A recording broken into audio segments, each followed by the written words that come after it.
Silakan Mas Ikhwani Fakih, dari mana ini? Assalamualaikum. Waalaikumsalam warahmatullahi wabarakatuh. Dari Jakarta, Pak Afkar. Dari Jakarta. Ya. Silakan Ya. Mas Ikhwani Fakih. Iya, mau bertanya nih Bu ya. Mangga. Terkait makna di dalam ayat Al-Quran, kan tadi kebetulan Bu ya ngebahas terkait Allah itu ya mungkin pengaruhnya dengan kalau berada di sini berarti kita merasa diawasi terus, dekat dengan Allah. Tapi kalau Allah itu jauh, misalkan di sana, kita merasanya seolah-olah jauh dengan Allah. Cuman ada beberapa pertanyaan, sering saya diskusi dengan teman atau apa itu, ya ada beberapa ayat yang mengatakan summastawa 'alal 'arsy. Kemudian ada Ar-Rahman 'alal 'arsy istawa. Itu kan katanya bukti bahwa Allah itu ada di 'arsy. Ya Buya sering berkali-kali menyampaikan bahwa bukan jarak Allah itu dekat atau tidak, tapi rasa. Nah, itu argumen untuk makna dari summastawa 'alal 'arsy ar-rahmanu 'alal 'arsy istawa. Itu pertanyaan yang pertama. Yang kedua,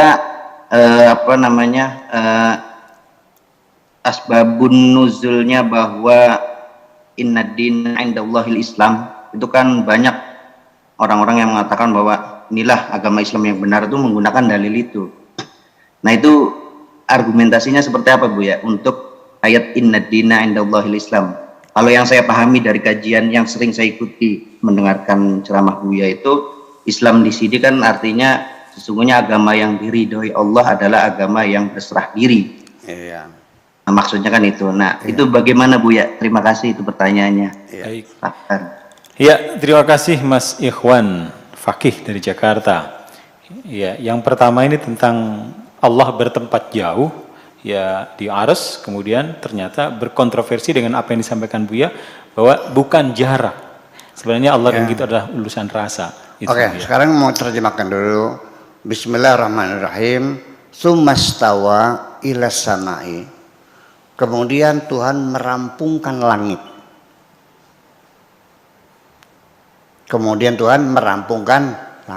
Wahiyad dukhanun, yang pada waktu itu langitnya masih berupa kabut, helium, kabut kosmis, bukan kabut matahari kabut dapur ya, bukan embun ya. Wa qala laha walil ardi tiya tau'an au karha. Lalu Tuhan berkata kepada langit dan bumi, datanglah engkau menghadap kepadaku tau'an secara sukarela, au karha atau secara terpaksa. Qalata, langit dan bumi mengatakan, ataina ta'in, kami datang dengan sukarela. Adapun di ayat-ayat dana fatadalla, ya surat Al-Mi'raj itu, Al-Mi'raj itu Siti Aisyah menjelaskan, itu bukan Allah yang datang lalu uncang-uncang gitu tuh. Masa Allah uncang-uncang? Itu adalah malaikat Jibril, bukan Allah. Nah, itu. Jadi kita nafikan dalam pikiran kita, jangan sampai Tuhan bertempat di suatu tempat. Kalau ada di langit berarti nggak ada di bumi dong. Betul nggak? Pak Afkar sekarang ada di mana? Jarang pinggan. Di rumah ada nggak? Nggak ada. Allah tidak bertempat. Allah itu tidak terikat dengan dimensi waktu, dimensi tempat, dan dimensi apapun. Karena Allah itu berada di mana saja. Jadi ayat-ayat yang sifatnya menjelaskan adanya Tuhan bertempat itu ya saya kira perlu untuk ditinjau ulang tafsirannya. Ya, jangan sampai kita akhirnya kalau Tuhan bertempat kan kita berarti bisa nyolong laku ya. Allah nggak tahu kok. Wallahu alimun bidzatis sudur. Allah itu maha mengetahui apa yang ada di dalam dada kita. Indonesia saja 270 juta orang. Dadanya Allah tahu semua. Dan manusia sekarang ada 8 miliar. Isi dadanya Allah tahu. Jadi Allah di mana adanya? Nah, makanya sesungguhnya ya itulah persoalannya. ketuhanan itu dalam agama Islam itu apakah kita jadi apa namanya menjadi satu hal kesulitan ya sekali untuk menerangkan. Dan pada akhirnya percayalah, tidak ada kalimat, ungkapan, bahasa yang bisa menjelaskan Tuhan. Karena semuanya huruf-huruf itu terbatas. Hurufnya sendiri terbatas, tidak bisa menerangkan dirinya sendiri. Bagaimana bisa menerangkan Tuhan? Tadi saya sudah tulis B L O D, double O, kan dibacanya O, dibacanya apa? Blood. Begitu B O O K, dibacanya book. S O O N, son. Ini huruf apa ini? Kok ini baca blood? Ini book, ini sun. Dia tidak bisa menerangkan huruf O itu bunyinya apa. Bagaimana bisa menerangkan Tuhan? Ya kan seperti itu jadi akhirnya. Jadi artinya begini. Udah sekarang gini aja deh. Di ruangan ini radionya Haji Mustafa Sis FM ada nggak di ruang sini? Bisa tangkap nggak? Tolong ambil radionya dibuka. Ada kok. BBC London ada nggak? El Sinta ada nggak? Ini ruangan ini ada dengan gelombang-gelombang semacam itu. Gelombang saja tidak bisa dibatasi kok. Dia bisa tembus pandang semuanya itu. Lalu apakah Allah gelombang? Ya bukan juga. Jadi pada akhirnya begini aja lah. Jadi orang yang sudah kenal Tuhan, yang sudah ketemu Tuhan, ketika ditanya, seperti apa Tuhanmu? Kalau dia masih seperti anu, pasti itu iblis. Kalau Tuhan sebenarnya, dia akan mengatakan bahwa Tuhanku tidak seperti apa-apa. Selesai gitu aja. Terima kasih. Ada satu lagi Buya, tentang asbabul wurud dari Inna dina indallahil Islam. Oke. Inna dina indallah Islam. Wa man yabtaghi ghairal Islami dinan falan yuqbal min. Laqad atmamtu 'alaikum ni'mati wa raditu lakumul Islama dinan. Banyak banget. Wa raditu lakumul Islama dinan. Ketika Allah mengatakan inna dina indallahil Islam, bahwa agama yang sesungguhnya yang diterima di sisi Allah adalah Islam. Apakah ini menunjukkan dinul Islam?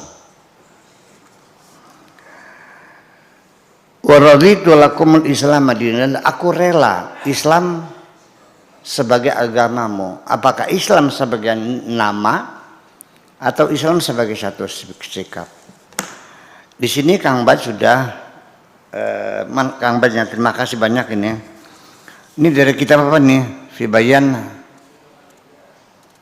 Kang Bad, mana orangnya? Kitab apa ini? Oh, Husnul Hamidiyah. Oh ya, itu tahun 67 pernah saya terjemahkan. Sudah pernah saya terjemahkan ke dalam bahasa Indonesia dulu tuh.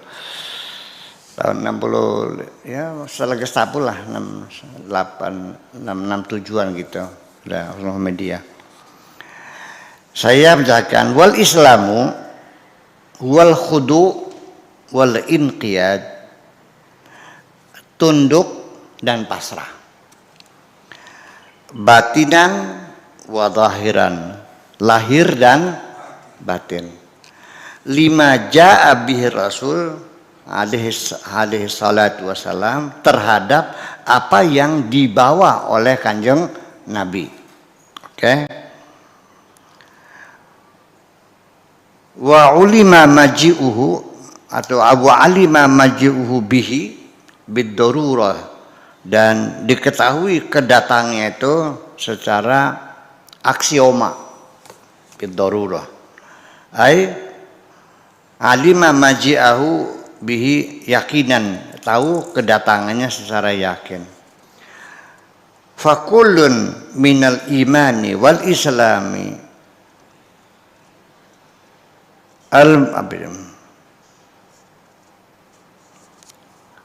al-munjiyaini la yanfaku anil akhar. Tidak, iman dan Islam yang bisa menyelamatkan itu tidak bisa terpisah satu dengan yang lain. Fa kullu mu'min muslim wa kullu muslim mu'min.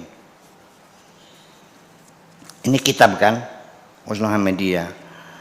Kesimpulannya setiap mukmin adalah muslim dan muslim pasti mukmin. Tapi di Al-Qur'annya mengatakannya begini. Mereka berkata, ya Muhammad, kami beriman. Qalu amanna. Dibantah oleh Allah. Tolong sampaikan, jangan mengatakan kami beriman. Bal qulu aslamna. Katakan kami telah berislam. Mereka sudah sadar, sudah sholat, sudah ini. Tapi kenapa tidak boleh mengatakan beriman, berislam? Walamma yadkhulul imanu fi qulubihim. Berarti sahabat-sahabat Nabi itu dia baru menjadi muslim, belum menjadi mukmin. Berarti tidak setiap muslim adalah mukmin. Ini bantahan, ini kitab Muhammadiyah. Dan ini Al-Qur'an. Sira ngintil ning ulama tangan dia ning Gusti Allah. Nun? Oke. Iya, Muhammadiyah. Ini orang Lebanon Muhammadiyah yang ngarang ini. Li'annal musaddiqa dzalika tasdiq li Rasul alaihi salatu wasallam. Karena orang yang percaya membenarkan kanjeng Nabi itu labudda an yakuna khadi'an lima ja'a bihi alaihi salam. Ya, tidak bisa tidak, dia harus tunduk terhadap apa yang dibawa oleh kanjeng Nabi. Wal khadi'u hadal khudu, orang yang tunduk seperti ini labudda an yakuna musaddiqan dzalika tasdiq, mesti harus juga membenarkan. Oke. Tsumma innan nutqa bisyahadati, kemudian dengan mengucapkan syahadatain bahwa asyhadu an la ilaha illallah wa asyhadu anna muhammadar rasulullah qad ja'ala syartan laziman li ijra'il ahkam ad-dunyawiyah 'alal mu'minin. Jangan mengucapkan asyhadu an la ilaha illallah itu membuat menjadi satu persyaratan yang mesti diberlakukannya hukum-hukum duniawi bagi seorang yang beriman. Min nahwi munakahatihi wa salati, pernikahannya, salatnya, ya khalfahu, di belakangnya menjadi berjamaah, wa salatu alaihi, dan mensalatinya, wa dafnihi, dan juga dikuburkannya di pemakaman Islam, fi maqabiril muslimin, ya. Fa idza lam yantiq bihima li'udhrin, kalau nggak bisa mengucapkan karena halangan, kal hars seperti bisu, au lam yatamakkan minan nutqi, atau tidak mampu mengucapkannya bihima dengan dosa itu, bi an mata, ya amin, akba ma'amana biqalbihi, setelah dia beriman dengan hatinya belum sempat mengatakannya, au ittafaqa lahu, atau telah menyepakati, ya, lahu adaman nutqi, dengan tidak mengucapkannya, bihima dengan dua syarat tadi, ba'dal iman, setelah beriman, biqalbi, dengan hatinya, aidon juga, fahuwa mu'minun indallah ta'ala, itulah yang beriman. Apa itu? Wa amin. Wa abaha fil akhir, terusnya bagus ya. Lakinna min kulli likul lakina manimtana anidutki bihima, tapi orang yang tidak sempat mengucapkannya dua syahadat tadi, inadan karena membangkang, nggak usah dah, cukup di hati aja, membangkang tidak mau, badaan uridu alaihi, setelah ditawarkan tetap dia nggak mau, sudah saya beriman nggak usah ngucap lagi, dzalika fahuwa kafirun wal iyadu billahi ta'ala, naudzubillah min dzalik. Wal ibrata bitasdiqil qalbi, dan tidak dapat dinilai pembenaran hatinya tadi, alladzi yahsulu minhu, yang telah diucapkan, lianna hadzal imtina qad ja'alahu asy-syara' munafiyan lil iman, dengan tidak mengucapkannya berarti bertentangan dengan rasa keimanan. Wa hukima bi kufri sahibihi, berarti masih kafir. Usulul Hamidiyah ini pernah saya terjemahkan tahun 2007, alhamdulillah, dan ini benar-benar kitab menerangkan sifat 20 ujung-ujungnya mah secara filosofis. Jadi pada akhirnya ini sudah saya baca, ini sama sekali tidak memberikan pemahaman secara substantif. Islam itu apa? Mempercayai apa saja khudu, dan khudu kepada apa yang datang kepada Kanjeng Nabi. Apa yang dikatakan Nabi kita percayai, apa di wa ma atakumur rasul fakhudu wa ma nahakum anhu fantahu. Oke. Itu tadi Islam sebenarnya nanti. Kemudian i'lam di iman ya. Annal imana alladzi kallafallahu bihi ibadahu, iman yang diwajibkan oleh Allah kepada hambanya, wa ja'ala wa ja'ala jazaahu dukhulal jannati, yang lalu dibuat pahalanya adalah masuk surga, wa najat minan nar, dan selamat dari neraka. Ya, ini untuk mendefinisikan iman, nanti pahalanya masuk surga dan tercegah dari masuk neraka. Ya kalau sudah mendefinisikan iman dengan neraka surga ya tidak menjelaskan, karena surga dan neraka tidak jelas bagi ada yang pernah lihat surga. Ya, dan surga sendiri ini kan, oke, nanti kita tangan dulu teruskan. Bahwa tasdiqu sayyidina Muhammadin Rasulullah sallallahu alaihi wasallam adalah membenarkan Kanjeng Nabi, bersama Kanjeng Nabi sebagai Rasulullah, fima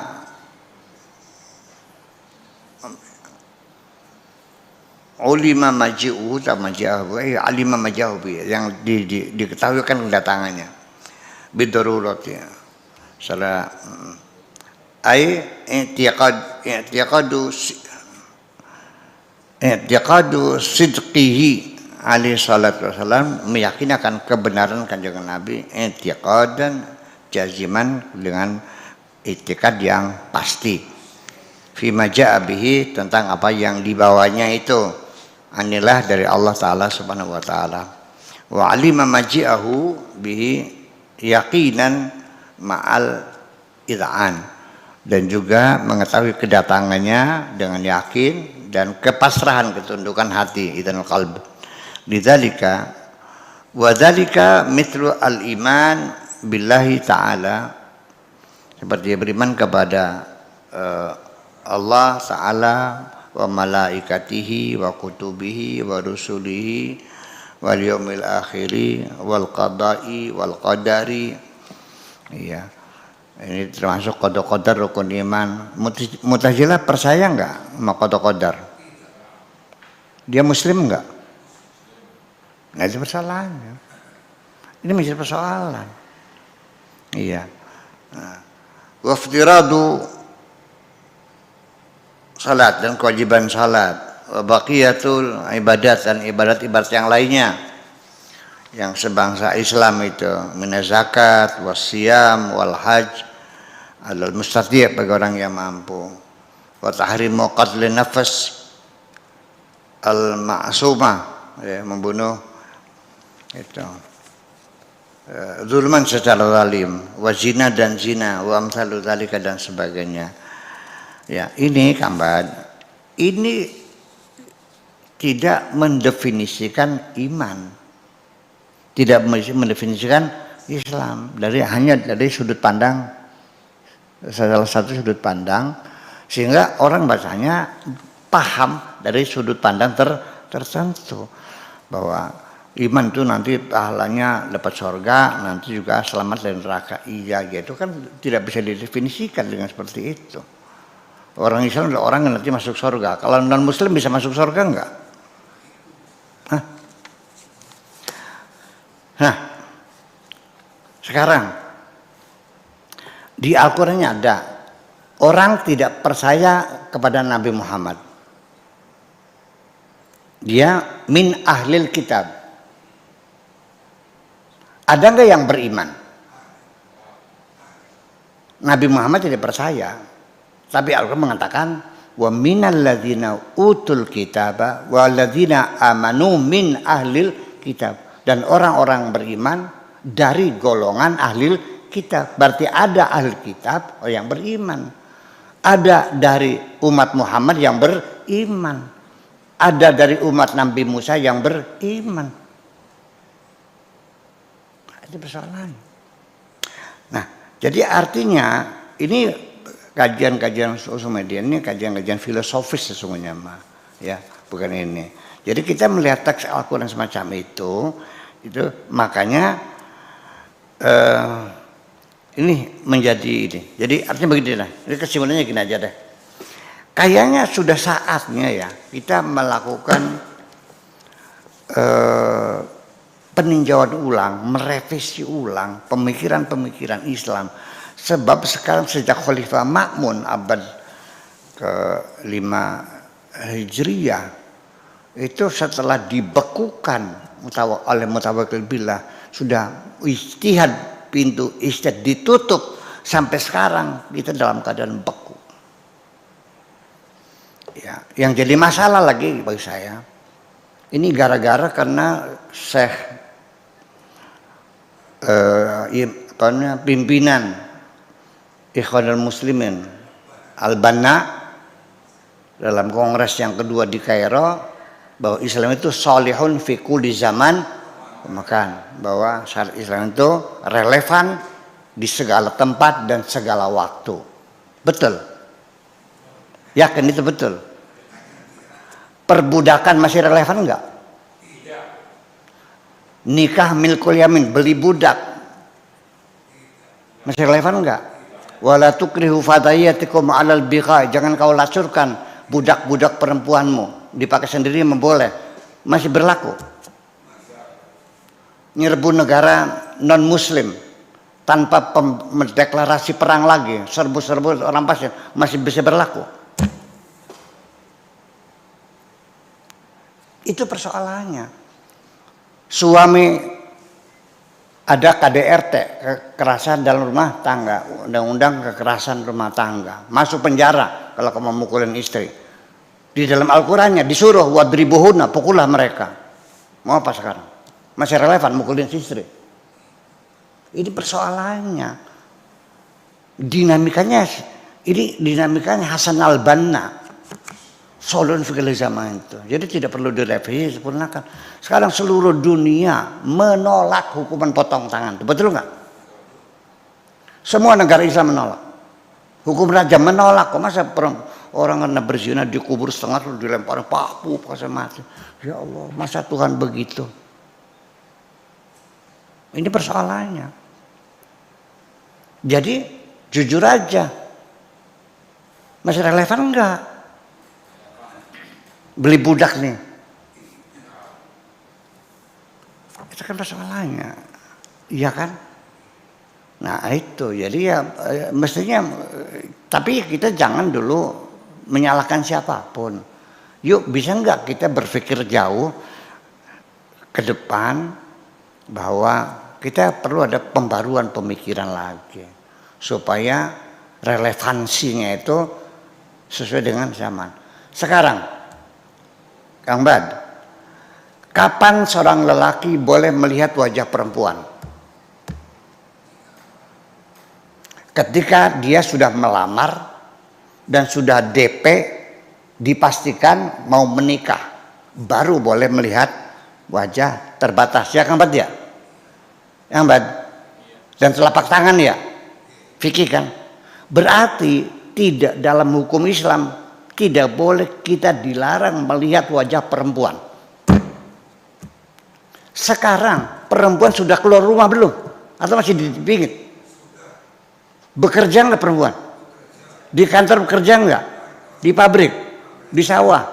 Jadi pejabat? Jadi guru? Jadi dokter? Jadi menteri? Masih sesuai? Perempuan tidak boleh keluar di rumah. Ini persoalan. Jujur aja kita bilang. Dan saya tidak akan memberikan komentar. Saya dipertanya kok. Saya ingin bertanya loh. Masih relevan nggak larangan perempuan tidak boleh keluar rumah, tidak boleh bertemu dengan lelaki? Ini kan persoalan. Perempuannya terhina nggak dilarang keluar rumah nih? Dan tidak boleh dilihat wajah perempuan itu. Kan sudah bebas bergaul, bertemu, bekerja di kantor, di sekolah, di puskesmas segala macam. Ini mana Islamnya, mana realitanya berbeda kok? Kenapa kamu tidak bermasalah sih kok? Tenang-tenang aja. Malah akhirnya malah bertengkar satu dengan yang lain. Selesaikan aja. Ya kan? Nah ini kan yang persoalannya. Nah lalu di mana kekhuduan kita kepada ya ini larangan perempuan keluar rumah tidak boleh dipandang oleh laki-laki itu, apa itu ajaran Nabi atau tradisi Arab? Nah itu persoalannya Kang Bad. Jadi apapun definisi itu hanya sekedar bukan mendefinisikan, bukan had namanya, bukan ta'rif, tapi sebagai qaulus syarih ya, yang namanya dengan